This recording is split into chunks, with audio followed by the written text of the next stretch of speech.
해결하기 어렵거나 대응하기 곤란한 문제적 섹터들을 모아서 명쾌한 솔루션을 제시해드리겠습니다. 오늘의 문제적 섹터 해결사 JW인베스트 곽효정 대표님과 함께합니다. 안녕하세요. 네, 안녕하세요. 네, 오늘은 좀 미디어, 엔터, 게임 이런 쪽에 대한 이야기를 나눠보려고 합니다. 먼저 첫 번째로 콘텐츠 이야기 해볼게요.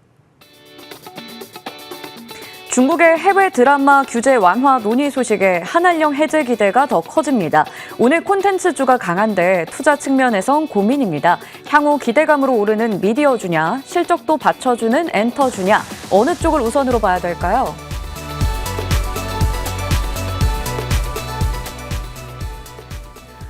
네, 중국의 방송당국이 해외 드라마 할당량과 관련해서 논의를 했다라는 소식이 나오면서 9년 만에 이제 한한령도 해제가 되는 게 아니냐, 이러한 기대감도 나오고 있습니다.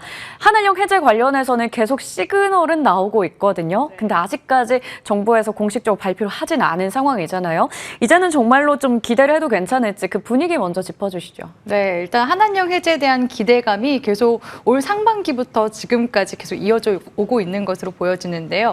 대표적으로 좀 강하게 움직임이 나왔었던 섹터가 엔터주, 화장품, 카지노 이쪽 이제 섹터가 좀 매기가 몰리는 모습이었는데 오늘은 이제 드디어 미디어 콘텐츠 주까지 그 온기를 더하는 모습이 관측이 됐습니다. 일단은 이게 정확하진 않지만 지금 중국 드라마 규제 완화 조치 관련해서 지금 이야기가 나오고 있는데요. 회차 수 제한 해제라든지 해외 드라마 리메이크가 전면 허용됐다라는 점이 지금 콘텐츠 주들의 수급을 좀 자극하는 요소로 다가오는 것 같습니다. 사실 우리 국내 그 한류 열풍이 2010년도 초반대까지만 하더라도 어마어마하지 않았습니까? 예. 별에서 온 그대라는 드라마가 한동안 중국 쪽에서 전역에서 이제 유행을 하게 되면서 치맥도 한번 열풍이 불기도 했었고요. 오늘 시장에서 이제 움직임 나타났었던 종목들 보니까 그 과거에 그 드라마 중에서 신입사원이라는 이제 드라마를 제작했었던 A 스토리가 오늘 시장에서 좀 강세 움직임이 좀 두드러지게 나타나는 모습들도 관측이 되더라고요. 그 외에 그동안 좀 억눌려 있었던 CJ ENM이라든지 내지는 그 자회사로 가지고 있는 스튜디오 드래곤도 같이 동반해서 상승세가 좀 강하게 나타나는 모습들 관측이 되는데요. 사실 지금 콘텐츠 주들 같은 경우에는 지금 TV 방영이라든지 OTT 이런 쪽으로 좀 콘텐츠들이 많이 좀 분산이 되어 있는 상황이기 때문에 방영 회차 대비해서 실적 개선이 그렇게 막 가시성을 띠지 않는 그런 지금 상황이라고 볼 수가 있겠습니다. 그런데 만약에 이런 중국의 완화 조치로 인해서 편당 중국 쪽에 이제 수출을 하게 된다면 그에 따른 영업이익이 증권가 쪽에서는 2배 이상 정도 실적이 상승할 것으로 지금 전망이 되고 있는 상황이기 때문에 이러한 부분들은 어떻게 보면은 그동안 좀 억눌려 있었던 미디어 콘텐츠 주들의 그런 매기세를 좀 자극하는 그런 요소가 충분히 저는 될 수 있다고 보여지고요. 일단은 2분기까지는 좀 조조했었던 이런 기업들이 기존에는 이제 하반기 신작 모멘텀, 좀 대작 이런 부분에 있어서 좀 주가 움직임이 있었다면 이제는 적어도 이제 하반기부터 이런 기대감이 들어오게 된다면 내년부터는 실적 가시성을 충분히 띠게 될 가능성도 높거든요. 그렇기 때문에 저가 매수에 가담하는 거에 대해서는 저는 긍정적인 의견 드리도록 하겠습니다. 네, 좋습니다. 아주 자세하게 좀 분석을 도와주셨습니다. 그동안은 한한령 해제에 대한 기대감이라는 모멘텀이 나왔을 때 말씀해 주신 것처럼 소비나 엔터나 카지노 쪽이 많이 움직였다면 이제는 미디어 쪽이 굉장히 바닥권에서 수급이 몰리면서 오늘 크게 시세가 나오고 있습니다. 다만 이쪽은 당장의 실적이 나오기보다는 이제 차츰차츰해서 내년에 실적 가시화 얘기 주셨는데 저가 매수로는 볼 수 있을 것 같네요. 자, 그러면 미디어 대 엔터 이렇게 봤을 때 위치가 확연히 다릅니다. 미디어 쪽은 저가 매수 정도로 가능하다 하지만 실적은 향후에 좀 기대할 수 있는 부분이고요. 엔터는 이미 캐데어의 열풍부터 해서 지금 사실 실적 기반으로 많이 올라와 있잖아요. 그 고점 부분에서 이제 살짝 쉬어가고 있는 상황인데 투자 관점에서 봤을 때는 어느 쪽에 더 점수를 주세요? 저는 일단은 추세 편승 하자라는 입장을 좀 취하고 싶은데요. 네. 그렇기 때문에 지금 올라가고 있는 엔터주들의 흐름이 조금 더 강하게 이어지지 않을까라고 보여집니다. 왜냐하면 결국 실적에 대한 부분들을 기관과 외국인들이 좋아하거든요. 앞서 말씀드렸다시피 미디어 콘텐츠 주들 같은 경우에는 올해 예상 컨센서스를 봤을 때 저조한 부분이 사실입니다. 네. 그렇기 때문에 이러한 어떻게 보면은 한한령 해제에 대한 그냥 단순 지금 기대감이 지금 좀 유입이 되고 있는 측면이다라는 점에서 결국에는 내년을 보고서 가야 되는 거거든요. 근데 지금 시점에서 실적이 지금 잘 나오고 있는 쪽은 엔터 쪽이라고 볼 수 있을 것 같은데 작년부터 일단은 관련 기대감이 들어왔었던 게 블랙핑크 컴백에 대한 기대감 그리고 또 BTS 컴백도 지금 앞두고 있는 네. 상황이잖아요. 그래서 1차적으로 그 블랙핑크가 컴백하면서 엔터주들의 그런 투심을 좀 자극하는 부분들이 있었고요. 여전히 YG 엔터테인먼트나 YG 플러스 같은 경우에는 주가 상승 굉장히 좀 견고하게 나타나고 있는 중입니다. 하이브 같은 경우에는 약간 오너 리스크 이런 부분들이 약간은 좀 노이즈가 발생하긴 했지만 결국에는 이제 BTS가 또 이제 컴백하게 됐을 때 이렇게 이제 블랙핑크만큼이나 또 흥행할 수 있을 것이다라는 기대감도 충분히 지금 들어와주고 있는 중이기 때문에 하이브도 저는 기대를 해볼 수 있다고 보여지고요. 그 외에 지금 SM이라든지 JYP 엔터 같은 경우에도 뒤따라가는 움직임이 충분히 나타나줄 가능성이 높기 때문에 올해 엔터 쪽에서 옥석 가리기를 하시는 게 더 좋지 않을까라고 보고 있습니다. 추세에 편승해보자라는 이야기 주셨습니다. 엔터 쪽에서 옥석 가리기를 해보자 얘기 주셨는데 하이브와 YG 쪽이 좀 선두주자고 그 뒤를 이제 SM과 JYP가 따라간다라는 이야기를 해주셨네요. 자, 그러면 이제 기술적으로 한번 주요 종목 분석해볼까요? 네, 기술적으로 오늘 좀 흐름을 봐드리자면 예. 스튜디오 드래곤 일단은 미디어 쪽에서 오늘 좀 강세 움직임이 예. 나타났기 때문에 스튜디오 드래곤 주가 움직임 같이 함께 좀 봐드리도록 하겠습니다. 네.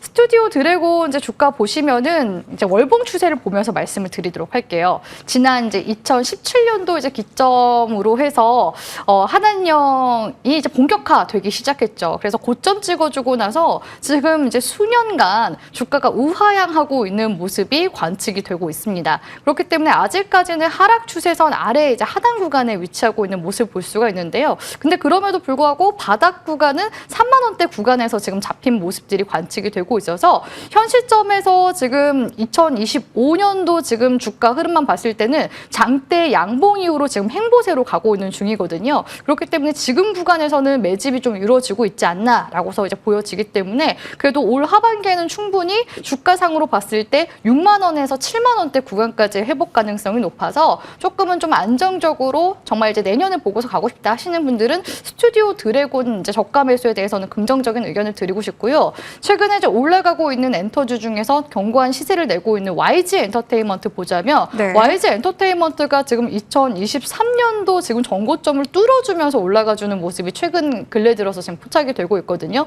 작년에는 실적이 굉장히 좋지가 않았습니다. 그런데 오히려 블랙핑크 멤버들의 솔로 활동으로 인해서 이런 완전체 기대감이 굉장히 커졌었고 그 흐름이 지난 연말 기점으로 해서 지금 우상향 추세로 강하게 올라와주고 있기 때문에 최근 기술적인 흐름들 월봉상으로 봤을 때는 양 패턴으로 가고 있거든요. 다만 지금 위아래 꼬리가 이번 달 들어서 좀 강하게 변동성을 좀 주고 있는 시점이기 때문에 현재 시점에서 지금 이제 신규 매수하는 거에 있어서는 좀 부담이 있을 수는 있습니다. 그렇기 때문에 올해 지금 시점에서 이제 추세 매매를 하실 거다 하시는 분들은 적은 비중으로 접근하시면서 계속해서 추세 흐름을 잘 살피시라는 조언도 같이 함께 드리도록 하겠습니다. 네. 미디어 쪽에서는 스튜디오 드래곤 6에서 7만 원 선 정도 회복 가능하다 말씀해 주셨고요. YG 엔터를 엔터주 안에서도 주요 종목으로 봐주셨네요.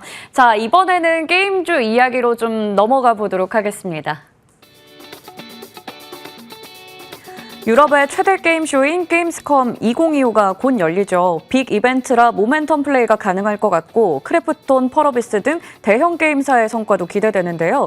하반기 여러 게임사의 신작 출시도 있는 만큼 이 게임주의 주가 레벨업 기회를 노려봐도 괜찮을까요?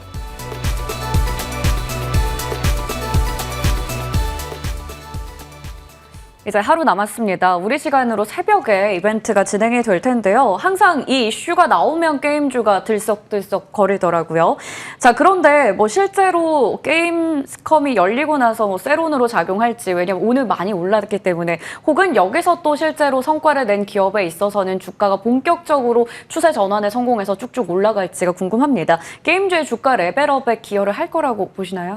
일단 오늘 시장에서는 긍정적으로 움직임이 나오는 종목들이 몇 종목 종목이 있긴 했는데요. 최근에 게임 종목들 봤을 때 조정이 좀 강하게 나온 종목들이 몇 있습니다. 대표적으로 시프트업이라든지 크래프톤 같은 경우에도 인조 이제 출시 이후로 주가 좀 조정 과도하게 네. 나오고 있는 중이기도 하고, 펄어비스 같은 경우에는 출시 일정이 뒤로 미뤄지게 되면서 최근에 좀 과도한 급락세가 나오기도 했었죠. 네. 그래서 오늘 이제 게임스컴 관련 이슈가 들어오면서 펄어비스도 다시금 저가 매수세가 들어오고 있는 중이라고 볼 수 있을 것 같은데요. 펄어비스 같은 경우에는 좀 눈여겨볼 수 있는 부분이 이번 게임스컴에서 이제 내년 초 이제 출시가 기대되는 이제 붉은 사막 이 게임 신작이 지금 이미 4개의 부문 후보로 노미네이트가 된 상황입니다. 그래서 출시 일정은 뒤로 미뤄지더라도 완성도라든지 이런 이제 부분에 있어서 노미네이트 됐다라는 부분들이 시장에서 좀 긍정적으로 바라보고 있다라는 게 오늘 좀 시장 그 시세상으로 좀 느껴졌다라고 볼 수 있을 것 같고요.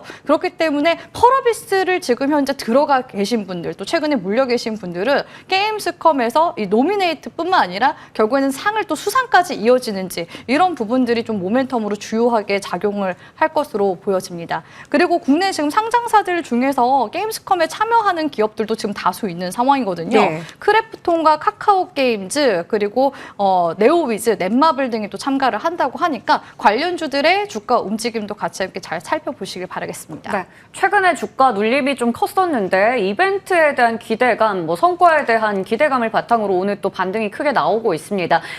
이 행사에 참여하는 기업들 위주로 리스트업 해두고 주가 추세를 좀 보면 좋을 것 같습니다. 자, 그리고 앞서 저희가 콘텐츠 이야기할 때도 말씀드렸던 게 중국에 이제 문이 열린다, 이런 전반적으로 온건적인 분위기가 있습니다. 그런 가운데 중국의 게임 판호 발급, 이것도 어떻게 보면 긍정적으로 볼 수 있을까? 근데 실제로 이미 게임 판호 발급받아서 진출한 회사들이 많은데 정작 그 흥행은 아직까지 잘 못했다라고 하더라고요. 그래서 이것도 어떻게 봐야 될까 고민이 됩니다. 주가 측면에서요. 네, 판호 허가 발급으로 가장 좀 크게 수혜를 입었고 여전히 중국에서 인기를 끌고 있는 한국 게임이 있는데요. 그게 던전 엠파이터라는 네. 이제 네오플에서 만든 게임이라고 볼 수 있는데, 그 이후로 이제 판호 발급 허가 소식이 주가상 좀 시세를 자극했었던 적이 2020년도에 펄어비스 같은 경우 검은 사박 모바일이 가장 먼저 판호 허가 발급을 받았었거든요. 그래서 그에 따른 이제 실적이 계속 차츰 반영이 되고 있는 중이고, 지난해 같은 경우에는 검은 사박 PC 버전이 또 판호 발급을 받았습니다. 그래서 이런 실적이 지금 4분기부터 올해까지 계속 이어지고 있기 때문에 판호 발급 최근에 허가를 받고 있는 게임사들 보면은 그 게임 장르가 굉장히 좀 다양하거든요. 그래서 이 판호 발급을 받았다 해가지고 무조건 이게 실적으로 이어지는 거는 아닙니다만은 그래도 한한령 해제에 대한 기대감이 여전히 게임주 쪽으로 들어오고 있고, 또 실제로 검은 사막처럼 완성도가 높은 게임들 같은 경우에는 중국 쪽에서 또 흥행 가능성도 있기 때문에 판호 허가 발급이 무조건적으로 이게 이제 실적으로 이어지진 않지만 분명히 긍정적인 모멘텀 역할을 한다라는 정도로 받아들이시면 좋을 것 같습니다. 긍정적인 모멘텀 정도는 된다라고 말씀해 주셨습니다. 자, 이렇게 콘텐츠와 게임까지 좀 연결해서 저희가 이야기를 나눠봤는데요. 오늘의 전체 토픽은 무엇일까 봤더니 앞서 나왔던 종목들은 아닌 것 같습니다. 네, 오늘 제가 가지고 온 탑픽 종목은 JYP 엔터테인먼트입니다. 제가 얼마 전에 방송 또 나오면서도 항상 이제 엔터 쪽은 YG 관련해서 좀 이야기를 긍정적으로 말씀을 드리다가 JYP 엔터 관련해서는 지금 다른 엔터사들 중에서 약간 좀 밸류가 낮아진 상황이기 때문에 현 시점에서는 계속 좀 엔터주를 보실 거면은 JYP 엔터테인먼트를 좀 주목해 보자라고서 말씀을 계속해서 머니투데이 방송 통해서 드리는 것 같거든요. 일단은 실적에 대한 부분이 좋습니다. 지난 2분기 같은 경우에도 스트레이트 키즈 관련해서 굿즈, 또 월드 투어 이런 매출액이 반영이 되면서 2분기 깜짝 어닝 서프라이즈를 달성했다라는 점이 이제 3분기 또 실적에 대한 기대감을 좀 키워나가는 요인 중 하나라고 볼 수 있을 것 같고요. 또 하반기에도 관련 모멘텀이 지속적으로 좀 이어질 것으로 보여지는데, JYP에는 대형 IP들이 또 많죠. 스트레이트 키즈뿐만 아니라 트와이스라든지 또 내지는 데이식스와 같은 그런 이제 아티스트들의 본격적인 활동과 신작 앨범에 대한 기대감이 굉장히 큰 상황이라고 보여집니다. 거기에다가 저는 이제 JYP 엔터에서 기대를 해볼 수 있는 거는 결국에는 트와이스 모멘텀이라고 생각을 네. 하고 있는데요. 최근에 이제 캐대헌, K-팝 데몬 헌터스 쪽에서 트와이스 곡이 지금 수록이 됐기 때문에 이런 부분들이 결국에는 트와이스가 제2의 블랙핑크가 될 거다라는 기대감이 좀 들어오고 있어서 JYP 엔터를 주목해 보시기 바라겠습니다. 네, 간단하게 목표가는요? 목표가 같은 경우에는 제가 8만 2천 원 구간 제시 도와드리도록 9만 2천 원 네. 구간 제시 도와드리도록 할 거고요. 손절가는 7만 2천 원 제시 도와드리도록 하겠습니다. 네, 오늘의 탑픽은 JYP 엔터테인먼트입니다. 목표 주가는 92,000원, 손절가 72,000원이고요. 지금까지 JW 인베스트 곽유정 대표님과 함께했습니다. 저희 성공 마감 전략 1부 여기서 인사드리고요. 잠시 후 성공 마감 전략 2부에서 더 전략 챙겨드리도록 하겠습니다. 고맙습니다.